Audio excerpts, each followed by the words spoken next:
नमस्ते, मैं हूं सुरेश कुमार इकलवे और आप देख रहे हैं बात सच है। चीन की बढ़ती दादागिरी पर लगाम लगाने के लिए क्वाड देशों के शीर्ष नेता जापान की राजधानी टोक्यो में बैठक कर रहे हैं।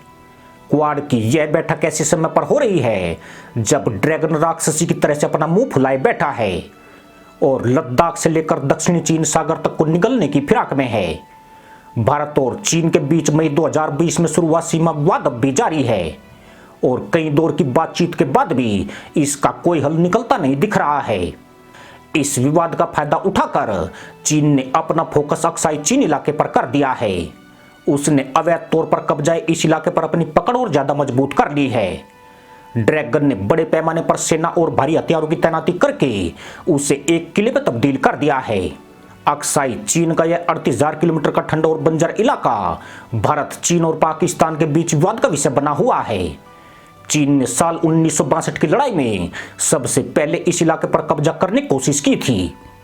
इस जंग के 4 दशक बीत जाने के बाद भी भारत और चीन के बीच आंशिक झड़प होती रही है, जो साल 2020 में खूनी संघर्ष में बदल गई। इससे दोनों देशों के बीच युद्ध जैसे हालात आज तक बने हुए हैं।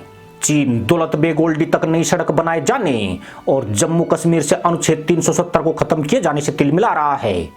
गलवान झड़प के बाद तनाव घटाने के लिए दोनों देशों की सेनाएं पैंगोंग और कई अन्य इलाकों से पीछे हटी, लेकिन अभी भी हजारों की तादाद में सैनिक मात्र कुछ किलोमीटर की दूरी पर तैनात है। सीमा विवाद के दौरान चीनी सैनिकों ने गलवान घाटी में टेंट लगाया और महत्वपूर्ण जगहों पर कब्जा कर लिया। कई दौर की बातचीत के बाद चीन मात्र कुछ जगहों से पीछे हटा है। दोनों देशों के बीच वार्ता भी जारी है, लेकिन भारत और चीन दोनों ने ही एलएसी के दोनों तरफ स्थायी ठिकाने बना लिए हैं। जिस तरह से चीन ने सैन्य तैयारी की है, उससे अब भारत के लिए अक्साई चीन पर कब्जा करना कठिन चुनौती बन गई है। चीन ने बड़ी चाल चलते हुए अक्साई चीन के एक विवादित दर्जे को सैन्य कब्जे में बदल दिया है, पर इसका मतलब यह नहीं है कि भारत सब कुछ आंख मूंद कर देख रहा है। भारत ने भी सीमावाद के दौरान काफी प्रयास किया है। भारत चीन को अक्साई चीन के साथ पूरी सीमा पर करारा जवाब देने की तैयारी कर रहा है।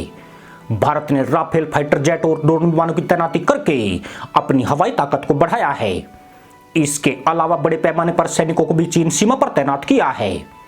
चीन जहां अक्साई चीन में अपनी सैन्य तैनाती को बढ़ा रहा है, वहीं भारत अक्साई चीन से सटे हुए अपने इलाकों में मौजूद अपने एयरबेस को मजबूत कर रहा है। राफेल और ड्रोन विमानों की जुगलबंदी से भारत चीन को प्रभावी जवाब देने वाला बन गया है। चीन ने जहां अक्साई चीन पर अपना पूरा फोकस कर दिया है, उससे भारत वायुसेना को अच्छा मौका भी मिल गया है। अब भारत कई चीनी ठिकानों को एक साथ तबाह कर सकता है, वह भी तब जबकि भारतीय सेना पहले से अब एयरफोर्स गंभीर सीमाई खतरे से निपट रही है। चिंता की बात यही है कि चीन की सैन्य तैयारी से एलएसी अब वास्तविक सीमा में बदल गई है। हालांकि इसमें एक अच्छी बात यह भी हुई है कि चीन की साल 2013 में मुख्य रूप से शुरू हुई सलामी स्लाइसिंग की नीति अब रुक गई है। यह वही चीनी रणनीति है जिसके तहत ड्रैगन धीरे धीरे करके अपना सीमाई विस्तार कर रहा है। यही नहीं, चीन की इस चाल की वजह से भारत और अमेरिका के रिश्ते मजबूत भी हुए हैं। आज टोक्यो में जब क्वाड देश एक मंच पर मौजूद है तो इससे ड्रैगन को पसीने छूट रहे हैं। खास तौर पर जो बाइडेन का वह बयान चीन के होश उड़ा रहा है, जिसमें उन्होंने कहा है कि भारत अमेरिका के रिश्ते को वे पृथ्वी पर सबसे मजबूत बनाएंगे। इस बयान में चीन के लिए गंभीर संदेश छुपा हुआ है और जिसे ड्रैगन साफ साफ समझ रहा है। इसी के साथ अनुमति दोस्तों, जय जवान, जय किसान, जय हिंद, वंदे मातरम।